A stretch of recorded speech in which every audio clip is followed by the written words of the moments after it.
Richardson, he, him pronouns, member of NPC, Aparna, and member of North Carolina Triangle DSA, which covers Raleigh, Durham, Chapel Hill. Is it triangle?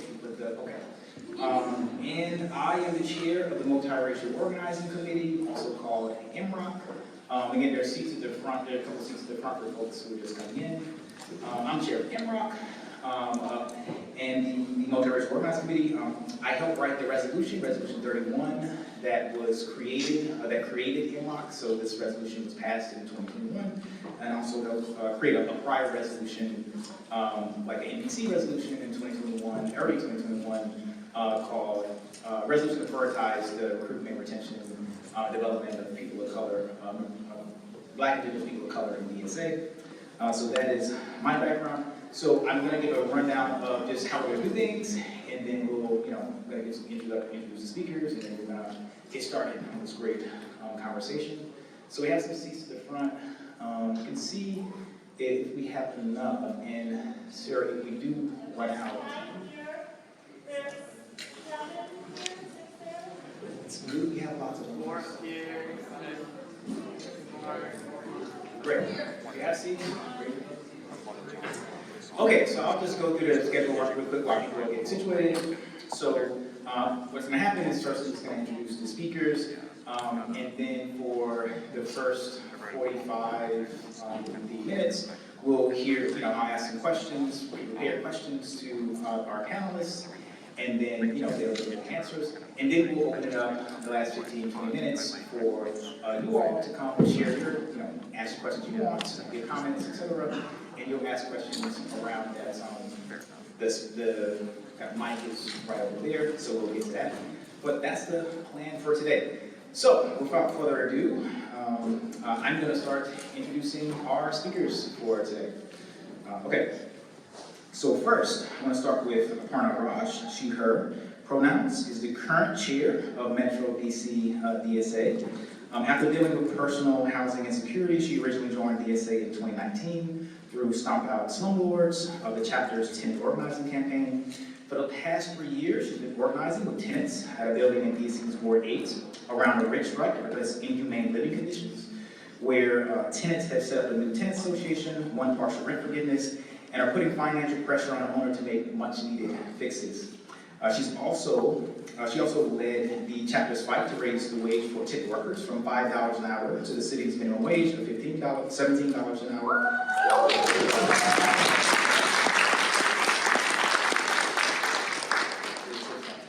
And is a Washington Baltimore News Guild member, where she served on the bargaining committee for her unit. So let's just welcome Aparna Raj.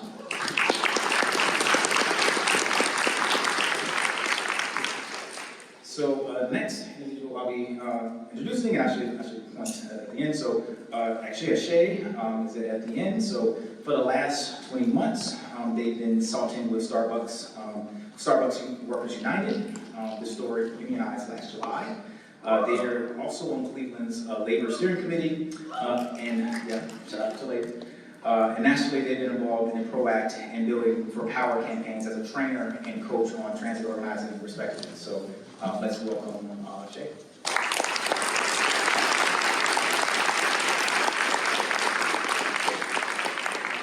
Our next panelist is Hugo Soto Martinez. Was born and raised in Los Angeles. His parents immigrated here and worked as street vendors for most of his life to give Hugo and his 5 siblings more opportunities they had in Mexico. After his dad became disabled, Hugo started working at a non-union hotel at the age of 16 to help out his family. Shortly before graduating college, he joined with his co-workers to form a union, earning better working conditions and respect on the job. Hugo spent the last 16 years at Unite Here, organizing with mostly immigrant women in the hotel industry, with healthcare, higher wages, and anti-harassment protections. Citywide, he helped pass multiple minimum wage increases, and nationally, he worked to win the Senate for Democrats in Georgia, and now infamously crooked Sheriff Joe Arpaggio in Arizona.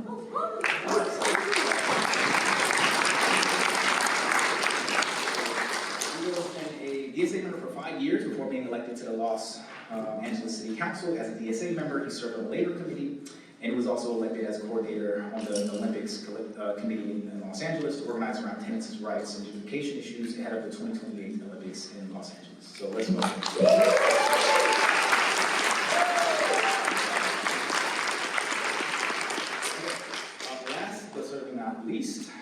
So proudly queer Latino, Carlos Ramirez-Rosa has served as an alderman of Chicago's 35th Ward since his election to the City Council in 2015. He portioned defense organizer prior to his election. Carlos has legislated by working alongside grassroots movements for social and economic justice. As alderman, Carlos has built affordable housing, strengthened city protections for undocumented immigrants, and fought to end racist policing. Carlos was the Illinois State Vice Chair for the Bernie Sanders 2020 presidential campaign, and the inaugural chair of the Chicago City Council's 6-member Democratic Socialist Caucus. Re-elected to his 3rd term in early 2023, Carlos now serves as the council's zoning committee chair and progressive mayor Brandon Johnson's floor leader. Carlos has been recognized by Chicago Magazine, Chicago Reader, and the nation for his work as a movement elected official, organizing a multiracial working class movement to transform Chicago for the better. So let's thank Carlos.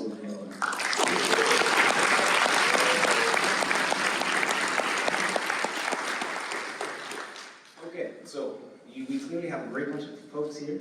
So we're gonna have a good discussion, good conversation. So again, we're gonna spend most of the time talking, going through some questions, and I'll give, again, each panelist 2 minutes to respond. But I want to start with this first question around, this idea of multiracial organizing and identity politics. So, today, there's a lot of criticism, broadly speaking, of some idea of identity politics, or what's called identity politics today, not just among conservatives, clearly, but also among some members of the left. And not just identity politics, there's some unclarity around this phrase multiracial organizing and what it's supposed to signal, especially in kind of BSA context. What does it mean for the movement to be a multiracial working class movement? This is one kind of question. And it's unclear to what's going on with these terms or how people are thinking about them. So the question I want to ask for each of the panelists is basically, what do people, or how do you understand multiracial organizing and identity politics? And I also would ask this question, invite you to say a little bit more, within the time allotted about how you're coming to this work and what you think multiracial organizing look like, or what identity politics look like. So that's my question. So anyone can go, anyone can volunteer to go first, and we have the 2 mics, so you might want to pull it close to you. But I can either start on either of the ends. So when you start on the ends, you're gonna get, so whichever wants to go first. Sure. I come at organizing from transit organizing background, so transit rider organizing. Starting in 2015 after fighting the highway expansion to the largest hospital in the area, Cleveland Clinic, which was going to build a $240 million roadway expansion through 80 homes, majority low-income Black neighborhood, as well as several businesses, churches, and cut off access route to low-income projects further east. So we ended up getting railroaded through that by our state DOT. But to certainly come to people's doors from a perspective of if I been kind of stuck in my early Obama liberal mindset of I'm from the suburbs, I don't belong here, who am I to come talk to folks, and when you actually are talking to somebody about they're going to lose their home on a massive roadway project, they don't give a shit about if you're from the suburbs. They just want to make sure that you got right information, that you're coming correct, and that you know what you're talking about, and you have a plan with them to at least coming together to do something about it. When it comes to transit rider work, not dissimilar, fares are going up, services being cut. The desperate need to be able to connect with a multiracial working class is,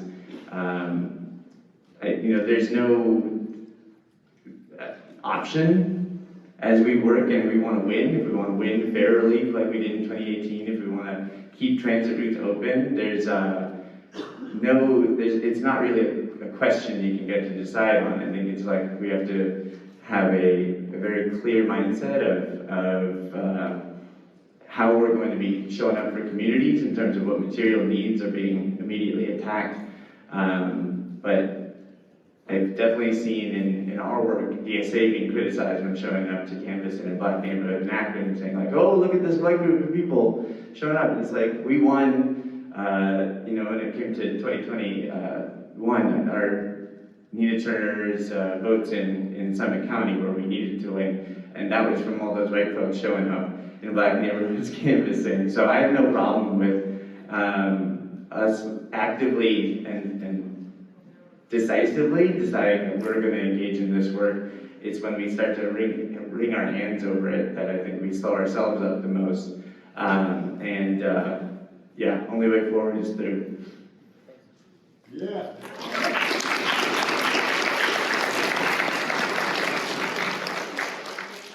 Yeah, so I think my approach to organizing has been informed first sort of growing up. My family, my parents are, lower caste, Tamil immigrants. We're farmers in India, and kind of growing up both as sort of like, have seen sort of like the American racial divide, but also within the caste system in the Indian diaspora in America. And then also, as I started getting involved organizing with DSA, like getting involved with Stomp Out Slumlords, which is probably like one of the most successful multiracial organizing projects that I've ever seen. And to Akshai's point, I think that a lot of people's first sort of like interaction with the phrase identity politics is the way that it's been bastardized into something that is like more about division or more about, like we see the CIA putting out ads about cisgender millennial Latinas, or like in, DC, the mayor painted Black Lives Matter during the racial justice protests in 2020, but then also tried to increase the police budgets, and sort of like that interaction with it. And we also see it in more progressive spaces as well. Like, we've dealt with a lot of nonprofits and NGOs in DC that are arms of the capitalist class, but try to tell us that we are not allowed to go organize across races, that we are not allowed to go organize with people of color or with black people in, like predominantly black neighborhoods.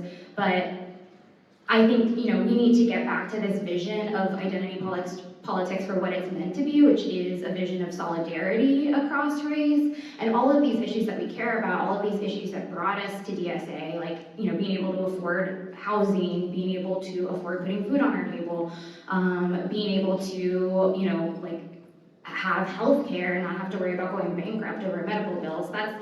Those are all racial justice issues, and those are all issues that we all care about across racial lines. And so that is kind of what I come to this with, and I'll talk more about SOS and sort of like why I see that as like a really great model. But I think, we need to stop being in our heads, or stop like listening to people who are using identity politics cynically. And start kind of having sort of like faith in our values and faith in our beliefs, and being willing to organize with people, and building multiracial solidarity across the working class, because the only way that we will actually get a socialist world is through organizing across race, across gender, and across all these different identities.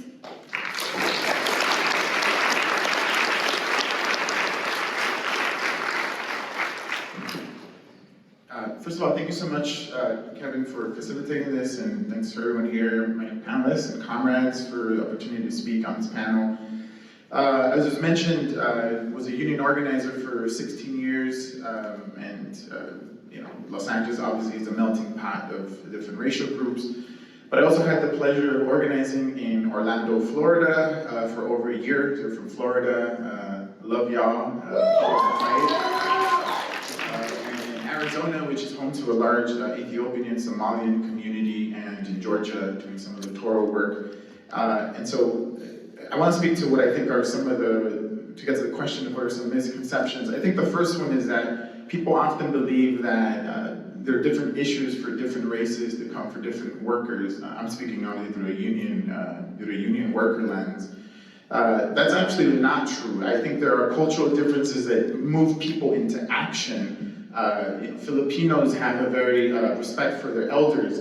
The Armenian community has a lot of respect for their religious institutions. Those things are different, but at the heart, people are all moved by the same things. They all want to live with dignity. They all want to be respected. They want to have a living wage. They want to provide for their families. But this is a tool that is used by the boss. They use identity and racial and gender and ability to divide workers in the workplace. But I think the lessons and the approaches that I've taken is to always remember that it doesn't matter if you're a worker in Orlando or in Atlanta or Colorado, at the end of the day, the issues are exactly the same. And so as an organizer, you're able to build off of the similarities that each person who wants to live with dignity in this world and build off of that. I think the tool that I use a lot is doing social, is doing food. One of my greatest campaigns was a black bartender, a Filipina server, Afro-Latina, a cook, right? And every week we would bring different food, and everybody would bring their food and their culture. And through a sense of building community, we're able to build that. But I would say that when you're doing these sort of solidarity building through things that are universal, like food and sharing conversation, it always has to be with a fight, right? We don't do things in a vacuum. Like, we have obviously an objective we're trying to achieve. And I think through that process, you can build a ton of solidarity and eventually beat the boss. So thank you.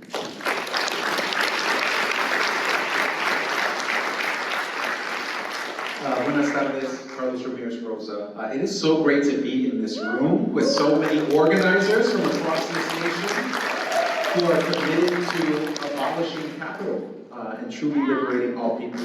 It's truly inspiring. So, for me, I think what has been most instructive was the identity politics of the Combahee River Collective. Yeah. And that is a black lesbian socialist organization that organized throughout the 70s and the 80s. And if you haven't yet, I would definitely recommend that you read the statement that they issued in 1977, the Combahee River Collective Statement, because it lays out so clearly the ways in which black women face the brunt of the three-headed hydra of white supremacy, sexism, and capitalism. And it lays out so clearly the ways in which, when it comes to the liberation of black women have to be at the forefront. And so for me, I think that understanding that black feminist lens of identity politics has been so useful to me as a queer man, as a Latino, to understand my own struggles, but also to understand the way in which my struggle is linked to everyone else's struggle.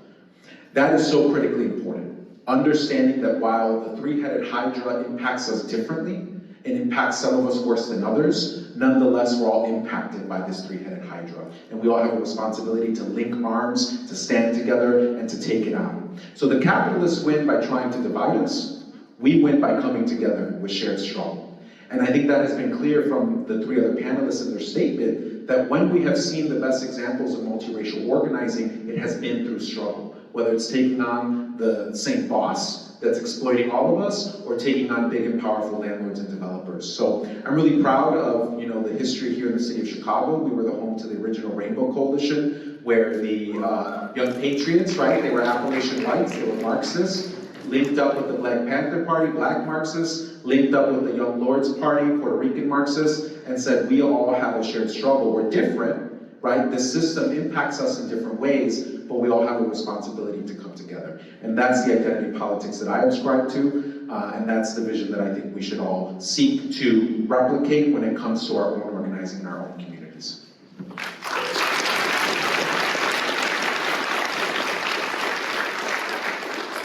This is really good. I'm inspired already. I mean, just to go to a couple ideas people mentioned, and I'll go to the next question. Hugo mentioned the idea, pushing back against this idea that different races have different problems, rather there might be kind of cultural differences and things like that. Aparna mentioned hand-wringing as an obstacle to multiracial organizing in some instances. So one question, so I think that this leads, I think this kind of thing, and Panelists mentioned even different other instances of some potential kind of obstacles or challenges or myths that kind of hinder multiracial organizing. So my next question is about, just speaking to more of some of those challenges, or maybe expanding on some of the challenges people have already mentioned. So the question is, what have been the challenges in terms of recruitment, engagement, retention, and development when building multiracial campaigns and or organizing spaces? Again, challenges in terms of recruitment, engagement, and development when building multiracial campaigns and or organizing spaces. So anyone want to take a shot at that first?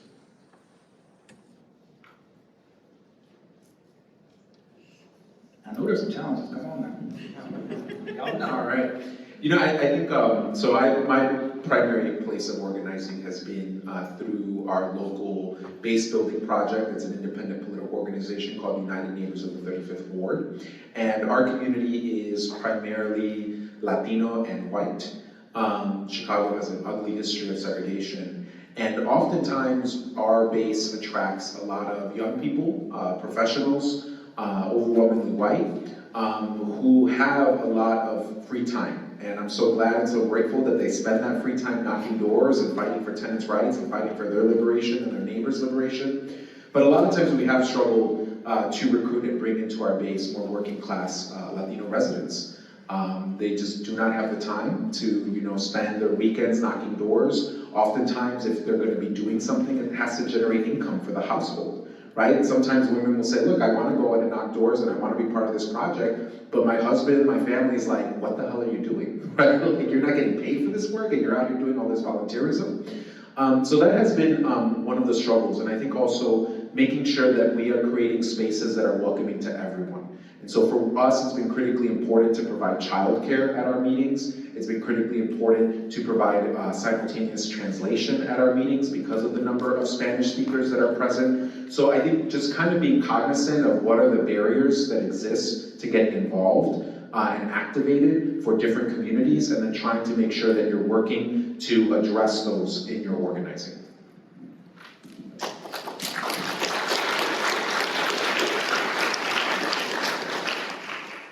This is a great question, and I was laughing about it because we just don't do it. I'm sorry to say that, but when we talk about recruitment, engagement, and development, I think that's a struggle that every organization has.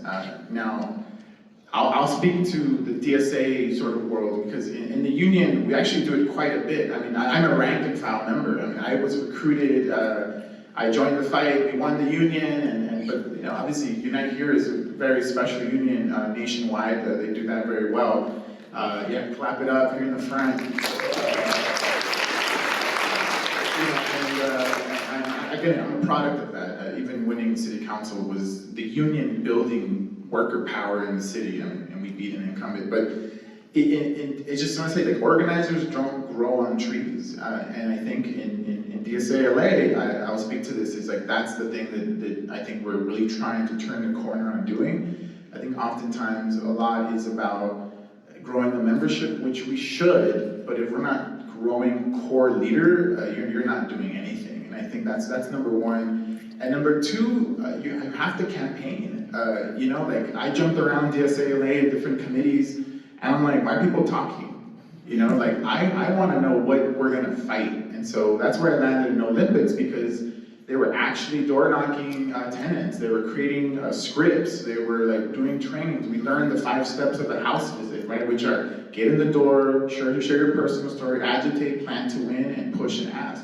Like these concepts seem very basic to me, but they're just not out in the socialist organizations as much as they should. And being an organizer is much more complicated than just knowing the skills. Being an organizer is about not having an ego when you talk to someone. It's not about you. It's about the person in front of you that you're trying to organize to move into action. It's really not about you. Being able to listen, being able to ask the right questions, to be able to inspire, to lead. Because in order for you to lead, you have to walk that path first.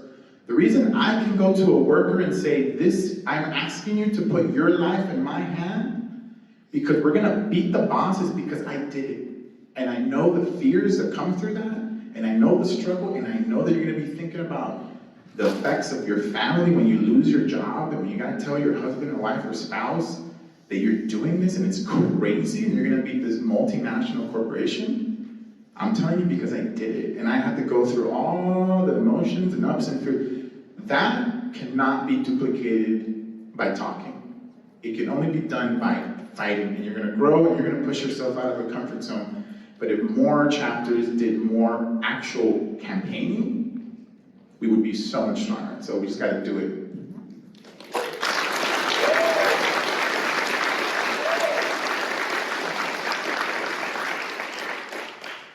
Yeah, I feel like this is a really hard question to answer because I feel like I could talk for like hours about the challenges with this.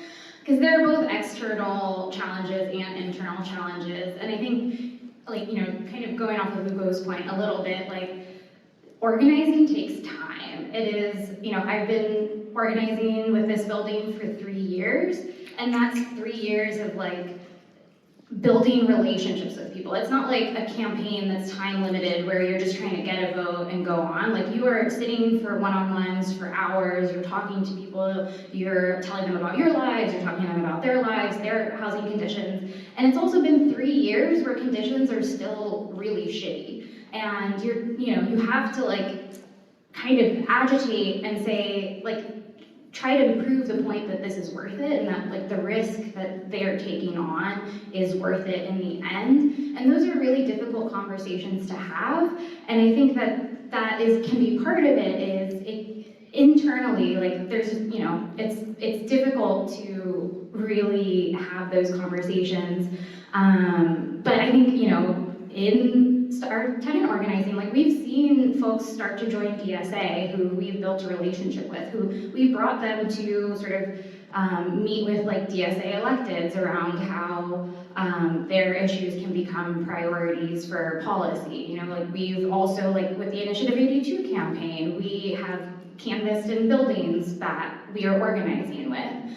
And so like there's a lot of challenges in terms of just being able to, like, as an organization, like commit to putting in the energy and commit to like making that long-term commitment to build with people, and being able to talk through fears about, you know, going on rent strike or unionizing, and really being willing to sort of like actually meet them on, you know, that level is like, I am also a renter, I am also a worker, and this is why this is important for all of us. And then I also just kind of, like, there are a lot of internal struggles. Like, I am burned out. And I feel like anytime there's like a nonprofit that is, you know, yelling, trying to call us Bernie bros, or anytime, even if there's, you know, like internal debates, like I feel like I have to be the one that is, you know, talking, like defending DSA against these nonprofits, or like other leaders of color have to be the people to do that.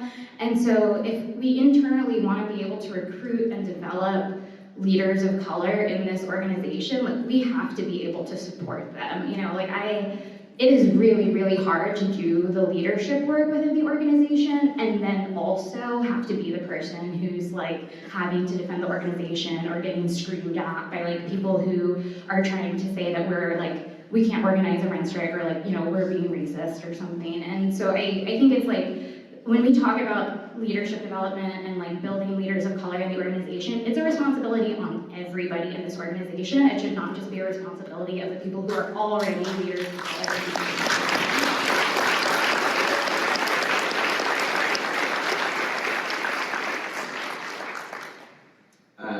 In terms of, I was thinking about what Hugo was saying about campaigning and how important it is to be able to be like doing this work visibly in communities that are being impacted, and the need for it to be timely, which means you need to be prepared, but like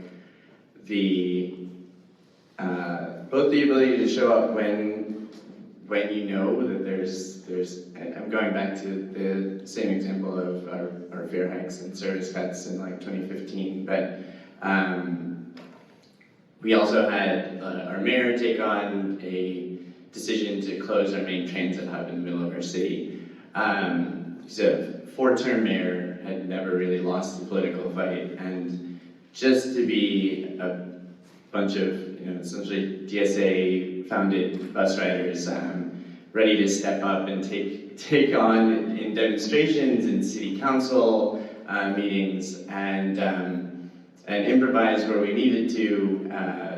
There's a measure of being able to demonstrate that you're willing to pick up a fight, that you're, not necessarily going to get a lot of credit for from powerful people, even if you win, but just to be able to demonstrate that you're willing to take on a fight is, I think, incredibly needed and necessary, especially for groups that are majority white or Black people of color.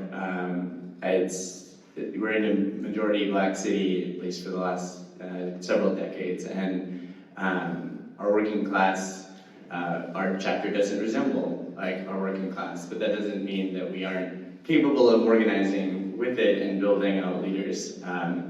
But I think it also requires what Aparna is saying about leaders not just having a will internally, like, yeah, we want more members of color, but actually helping develop and support those folks when they are ready to take the next step in engagement and ready to step up within your chapter and ready to step up within a committee work. It's like incredibly necessary to make sure that we're there for them at that time. Thank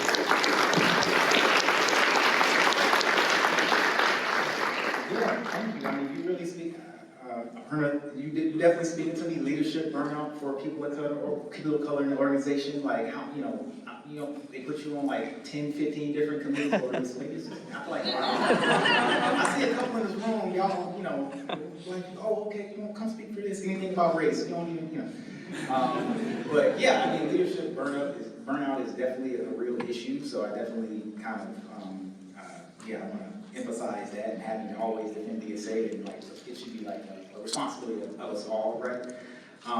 And yeah, I mean, I really resonate with Hugo and Shay just mentioned about like having a campaign, right? Not just talk. Like one of the things that I always say is like you can't have multiracial organizing without organizing, right? It's it sounds like a simple thing, but in many cases you just don't have the kind of external organizing campaigns that like would actually attract people of color, working class people of color to the organization.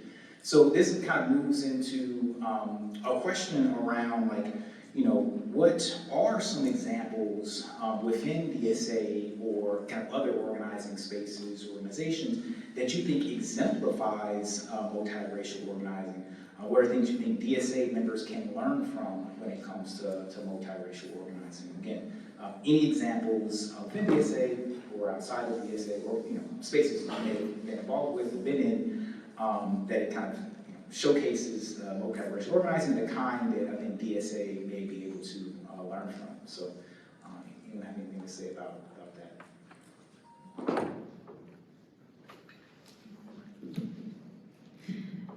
All right, yeah, so I, again, mentioned this before, but I think our tenant organizing campaign, Stomp Out Slumlords, is like the model for a lot of tenant organizing and for multiracial organizing.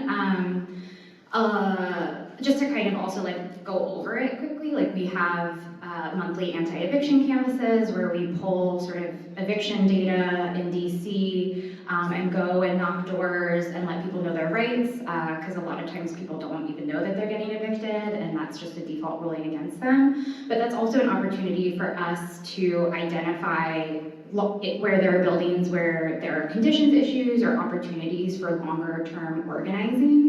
And then at the same time, we have this longer term organizing going on in dozens of buildings in the region, in DC, Maryland, and Virginia, where we're talking to people about their issues. It's like very similar to labor organizing, talking about the issues in their building, what they want to see, helping build tenants associations, working with them around rent strikes, working with them to exercise TOPA rights, in some cases buy the building. And I think it's been so successful because, like, to Kevin's point, like, it's just organizing. I think, one of the things that we get caught up in DSA is, like, a lot of us just, like, read a lot of theory, which can be great, but, like, there's no theory better than just going and talking to people.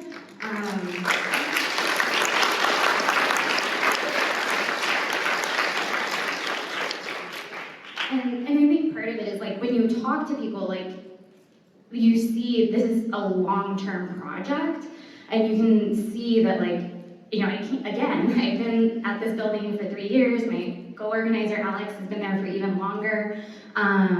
Like, these things take time, you know, moving people, getting them willing to go on rent strike, getting the owners, getting the landlords to actually be responsive, getting changes to policy to make things more friendly for people to organize. All of that takes a lot of time. And I think like we all need to start now, basically. So I think like a lot of times people have hang-ups about like, am I allowed to go to this neighborhood? Am I allowed to go organize here? And the answer is yes. Like, you are a renter, like you are.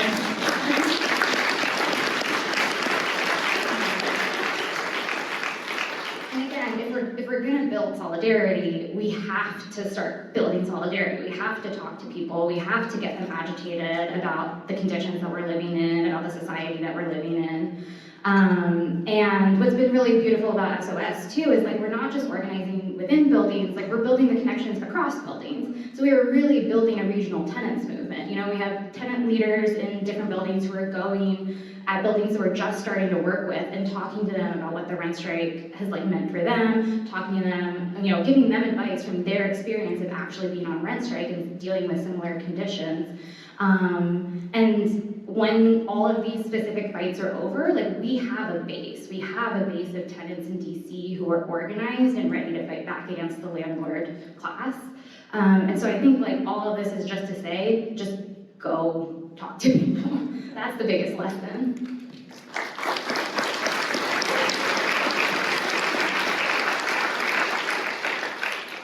I think I read, and I'll be paraphrasing, Dr. Kianga Taylor had a line that was, you know, the problem with identity politics is when people fuck it up, it's when it's all identity, no politics. And I think there's truly a lot to that in terms of when we, you know, like, not to keep repeating, but like, yeah, it's just being able to get out organizing. If you're build a campaign with any set of analysis that, you know, understands that racial oppression is part of our communities here in America, like home of global empire, it's like not, you're likely to go out and be engaging in multiracial organizing once you begin your work.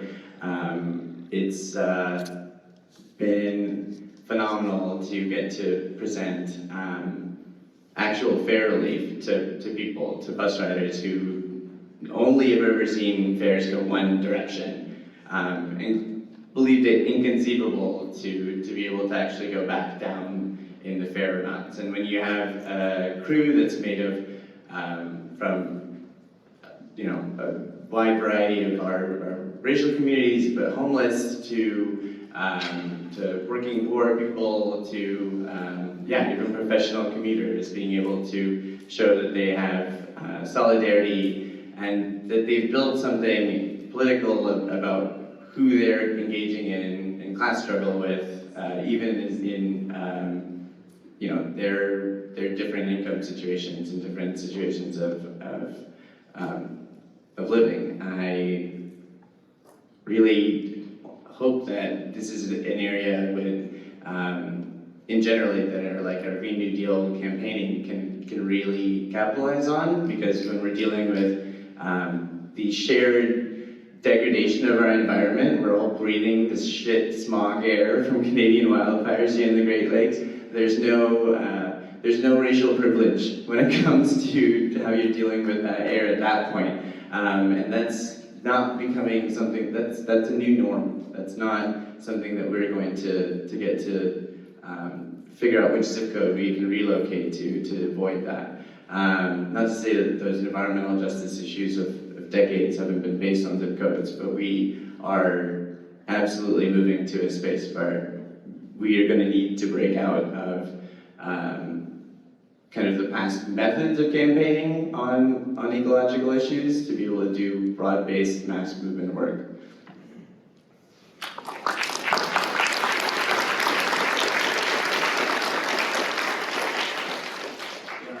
I'll piggyback on some of the things that were previously discussed. I think the one that I thought was the most successful was actually tenant organizing that we did in Olympics. I think the most important thing, and the way we came to this conclusion was, what is the issue that is widely felt by a lot of people?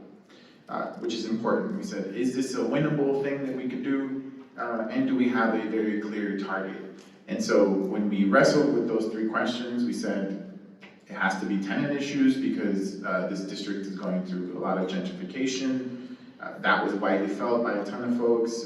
Did we think it was winnable? Yes, because we had two different targets. Our target was either the apartment owners or the council member. Actually, we won both because we got rid of Mitch in the district.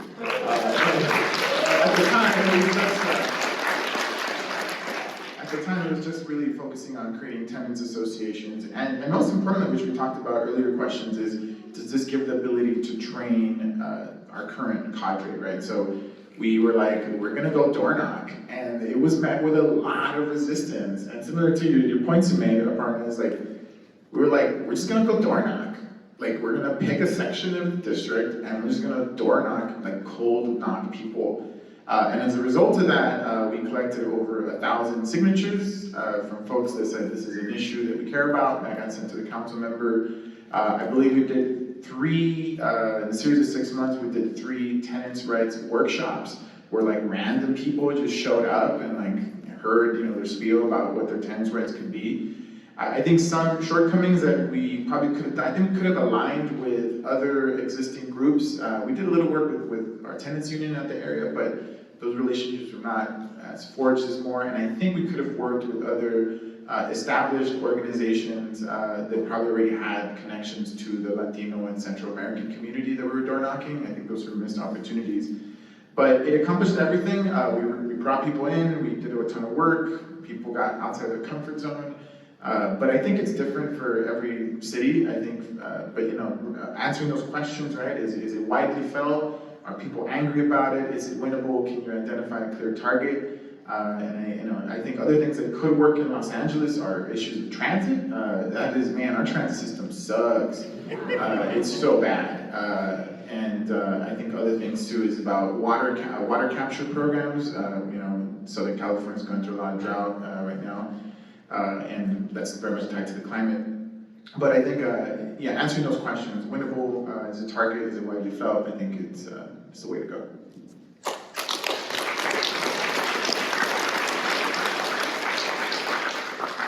So I joined Chicago DSA in 2017. And in that time, I'm very proud to have partnered with Chicago DSA on 2 campaigns that I think exemplify multiracial organizing. The first one is to lift the statewide ban on rent control. So in the 1990s, the Illinois Association of Realtors, with all their money, all their ill-gotten wealth, went down to Springfield, our state capital, and passed a bill to disallow local municipalities like Chicago from enacting any type of legislation to try and regulate rent. And what has transpired is in the city of Chicago, someone comes and purchases an apartment building, and overnight they double, triple, sometimes quadruple that rent. And say, hey, guess what? You can't pay it, you're out, right? You were probably not on a lease, you were probably month to month anyway, so if you can't pay that the next month, you gotta move out. And then they paint the windows with the landlord special, and then move somebody else in. So, communities across the city of Chicago started to recognize that we desperately needed a solution in order to address the displacement of working poor Black and brown people and secure a right to the city for everyone. And one of those solutions that we identified was lifting the statewide ban on rent control. And Black-led organizations on the south side of Chicago said we need to lift the ban on rent control.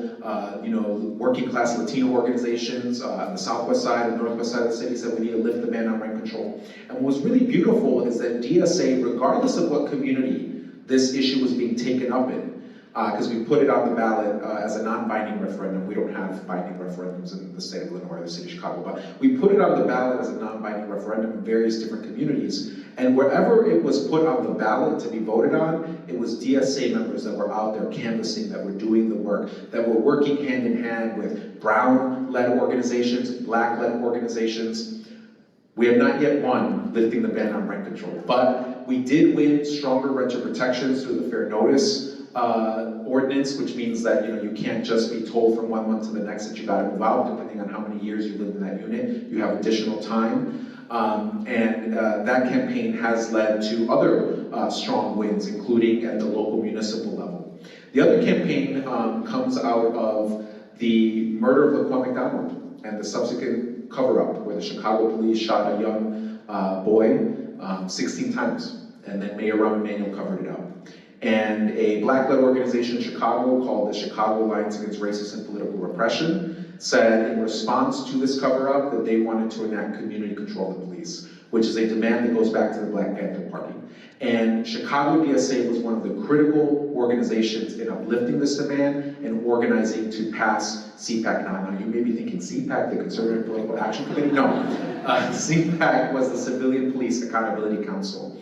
And so Chicago DSA endorsed this campaign, and then whereas, Chicago DSA's membership was primarily white, but this primarily white organization worked hand in hand with the black-led Chicago Alliance Against Racist and Political Repression. And all throughout the city, there was canvassing. All throughout the city, there was tabling, rallies, press conferences, turning people out in record numbers to community meetings. We eventually got that ordinance passed. The city of Chicago now has one of the strongest civilian oversight bodies, and that's paving the path towards defunding and making sure that we have real community control of public safety in our communities. But Chicago DSA, working hand in hand with Black radical leadership, was critical towards accomplishing that. And you know what's really cool? We beat the FOP twice. The Fraternal Order Police tried to block the ordinance, and we beat them there.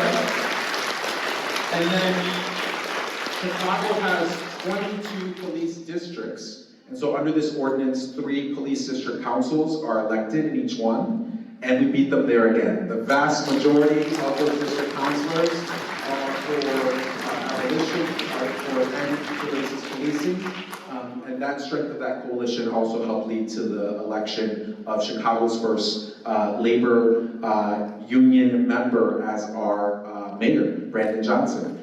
So I think that was a really good example of how DSA, despite being a primarily white organization in the city of Chicago, was able to link up with black-led organizations, with black-led campaigns, and bring together that coalition to pass these ordinances, to make these transformational changes, and set us up for even bigger wins.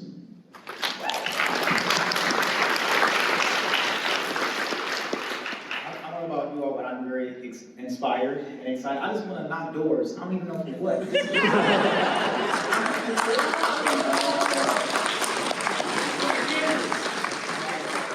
So now we're going to open it up because we're going to have a little bit of Q&A. We're not going to have as much time as we previously kind of wanted to, but that's okay. We're about 15 to 20 minutes for Q&A. So in this section, audience members can provide a comment based on the organized experience or pose a question to the panelists. So we have Sarah is going to help take progressive stack. We have, and you'll have to, so that everyone can hear, if you do have a question, you want to make a comment, there's a mic right in the middle over there, so please, if you do want to ask a question, please move over there. And again, keep in mind, progressive stack, so if I see 5 white guys all trying to, y'all gotta, come on. So I'll explain the format. So if you are giving a comment or question, you have a minute. Please just take this minute. Sarah will be, I was gonna say, she's gonna cut you off, sadly. I was gonna say we play good cop, bad cop, but all cops are bad, so.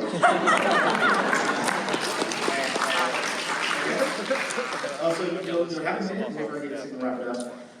We're going to take 3 questions each time. So what this means for panelists is that 3 people will give the, 1 minute, boom, and then you'll have about 2 minutes to respond. Now, don't try to respond and associate every question because then, come on, it's a lot. So maybe pick one, or if you can wrap, if somewhat related, maybe try to navigate that, but don't feel pressured to kind of answer every question. So we'll have about 2 minutes. And yeah, there's a lot of people in line, so I can already tell you that I'm sorry. We're not going to get through all. We're going to try to get through as many as we can. So, Sarah, are we ready to start with the first person? Great. And when you speak, please introduce yourself. Just say your name and where you're from and then ask your question. Thank you. My name is Max. This is really loud. I use they them pronouns, and I am from the Denver DSA, but I grew up and was raised in DC. So for a little bit of context, Denver is pretty inconceivably white. So my question is, as somebody, especially, I see a lot of people through the lens of myself, as a lot of people do. I am a person of color who was deeply entrenched in liberal identity politics for a really long time and did not, for very good reason, trust white people around me. So as like even more so than the average, well, I don't know the average DSA, but a very white DSA, how do we come into communities and not say, okay, I know that this is for the greater good, but how do I convince you that we are here for your liberation because it is tied to our liberation?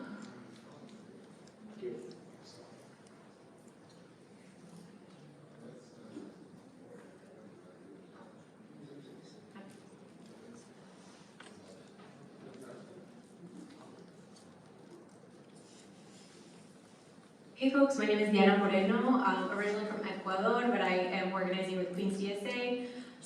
My question is around some of the tenant organizing, especially I'm really interested in hearing around like the Olympics that's going on. We in Queens have a billionaire owner of the Mets who is thinking about developing an area of Queens which is probably going to lead to a lot of displacement, especially in communities of color. And so I'm thinking about the ways that billionaires and the capital class also use communities of colors as pawns, right? Like, oh, this is going to bring you jobs. This is going to be more jobs in this underdeveloped community, right? And how to sort of fight back against the ways in which communities are used as and divided. Always, and you all did talk about this, but always also with the question of like how a majority white group, right, goes into these communities and knocks on doors. That's something that I struggle with a lot as an immigrant myself, as someone who was the deputy director of an immigrant rights organization for a long time, like just also representing a majority white organization in that work. Let's get one more and then go to the panel. Hi everybody, my name is Georgina. I from LA, DSA LA. I canvassed for like about a year with Gina here. And well, I guess I just want to sort of comment on like the questions that were asked, and it's like something I was thinking of where I was like, commenting on the question is like, I feel like something with like maybe not working as much is like kind of inject that like passion and like how can I put it, like passion to stand up for themselves among the youth. Because like, yes, so like he was saying, I'm sorry, I don't remember your name, like the gentleman over here. Oh, yeah.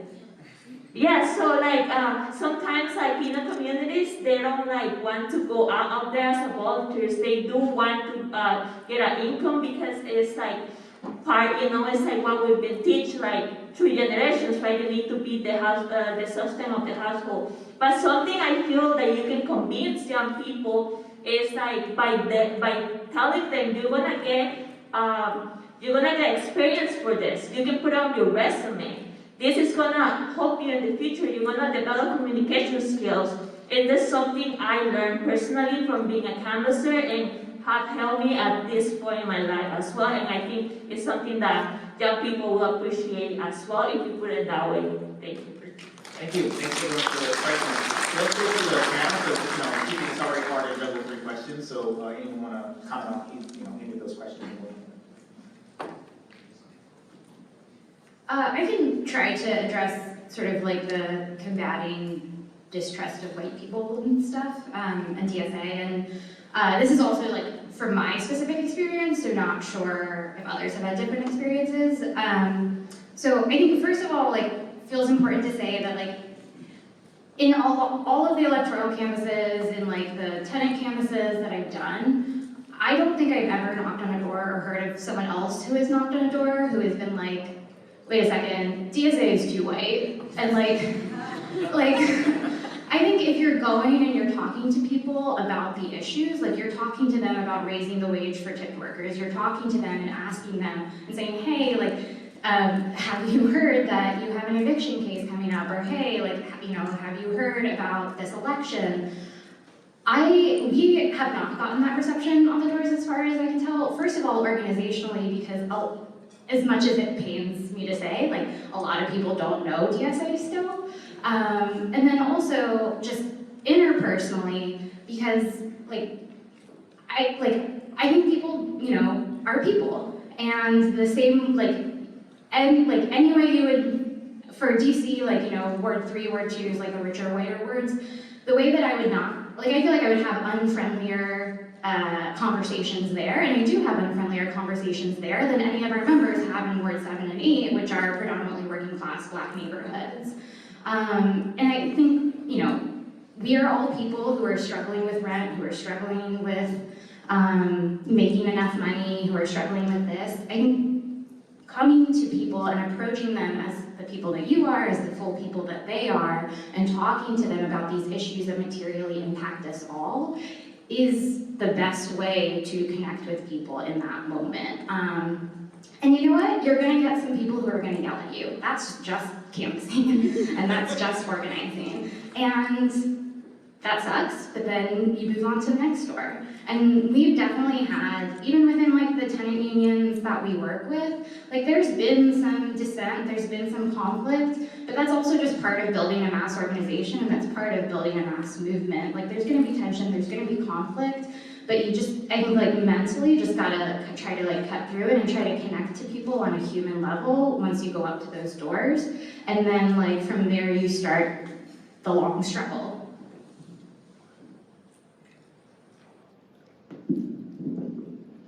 I'll be very brief because I know we're trying to work this, but I would say that this chip on our shoulder that at least I had growing up, like, you know, I grew up in a Black and brown neighborhood, that sort of like anti-white chip on my shoulder left when I went to Florida and saw so many white working class people.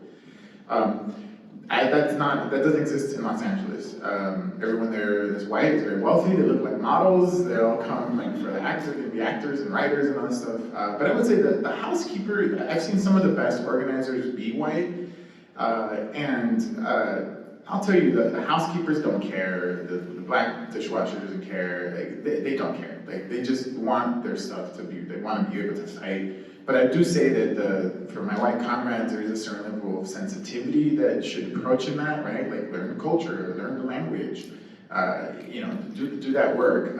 It will make you a much better organizer. And to answer about what's happening in Queens, in Los Angeles, the city council member has almost 100% discretion over what gets built, and so that's why the council member was a target for us. They were building hotels that were gonna, like, very much tied to the Olympics, and so we targeted the council member. That's not the case for every development. I believe in, I'm not sure, I think Chicago, it's mostly the mayor that handles, it's not, see, I don't even know. But whoever handles the the decision-making on development of those communities, I think that's who your target is gonna be. And I hate to say this, but yes, the unions, the trades, right, they're gonna wanna build that, those are union jobs. And I think making alliances with unions that see union jobs a little more holistically, right, they care about working class folk, people of color, immigration issues, I think you can try to make some alliances, but it is a very hard road to try to fight.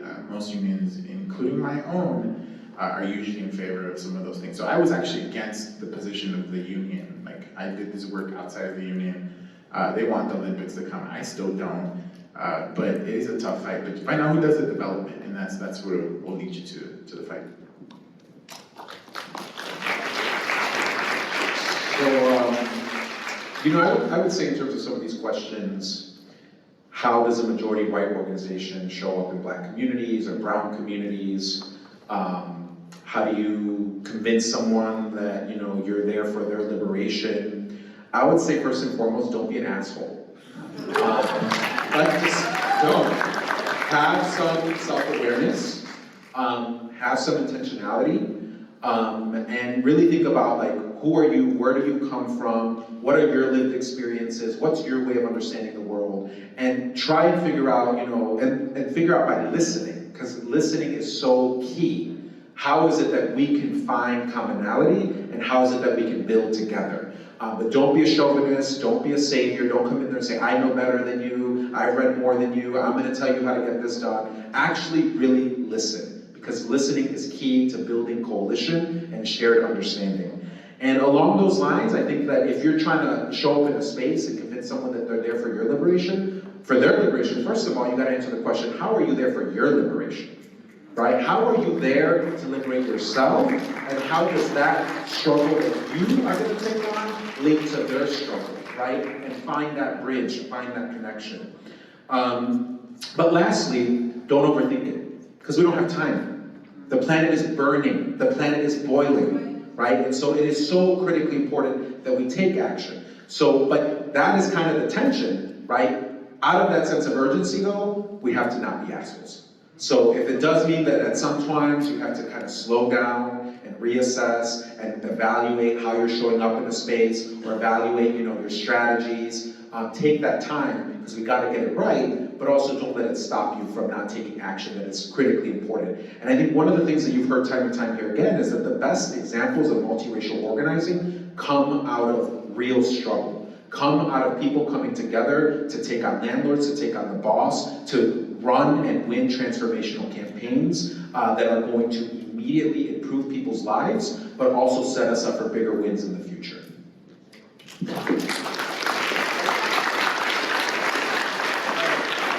Thanks, Conrad. So we have very little time, we have like 6 minutes left. So what I'm gonna do is this. So I just wanna be able to take 3 questions. We're gonna hear 3 questions. We won't be able to kind of respond to all of them just because we don't have that much time. But I do wanna take these questions just so that other people in the room maybe can think about them kind of going forward, and if we have time to talk to some of the comrades after, you can definitely feel free. But yeah, let's try to get 3 questions, 1 minute each, and then that way, yeah, at least we'll be able to get as many questions as possible before we close out. Yeah, hi, thanks y'all so much for speaking on this. My name is Justine, I'm also from Queens, in the New York City chapter.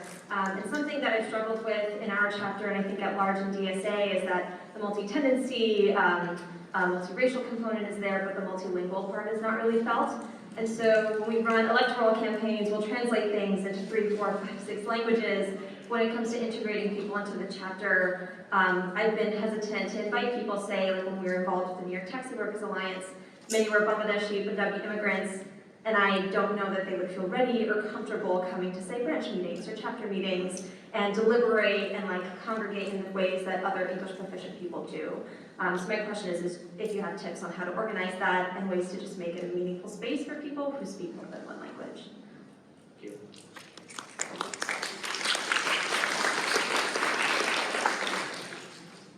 Yeah, my name is Gerald. I'm from the East Bay DSA. I'm also a member of the Labor Action Committee to Free Mumia, Abu Jamal. I wanted to, kind of support. I don't think we can afford to be soft on this identity thing. This identity politics has been taken up by the Democratic Party, and they're using it as a weapon against workers' unity. And that's something we have to keep in mind, because actually some of these nonprofits also came to our meetings. We were organizing against school shutdowns, and they said that no, they don't want the white people going into black neighborhoods. And I said, look here, a real general has to go to battle with the army they have, not the army they want.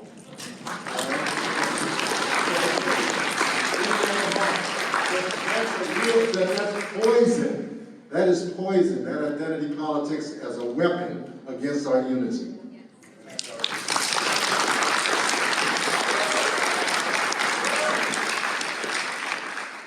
Hi, my name is Sean. I am from the OC chapter in California. I would like to mention an issue that is dear to my heart. The rural areas in the DSA. There are a lot of poor farmers in this country, and the Republicans have deliberately ruined their way of life and weaponized identity politics against them. It seems like we should be organizing these people. There are a lot of progressive tendencies that I've noticed in rural areas, and I wonder, how come we decided to write off these people? Do we really want to let identity politics win the day? Do we want to do anything about gaining votes in areas in which we're weak, or gaining supporters in areas in which we're weak? Or are we content to just go with the status quo and continue getting more and more supporters and votes from cities and suburbs and everywhere else except areas where we think we can't win or we can't make any difference? Thank you. So I want to end just with two things, because again we have to end at 3:15 instead of the time has changed. But I'll just mention two things. So first, I just want to thank our wonderful group of panelists.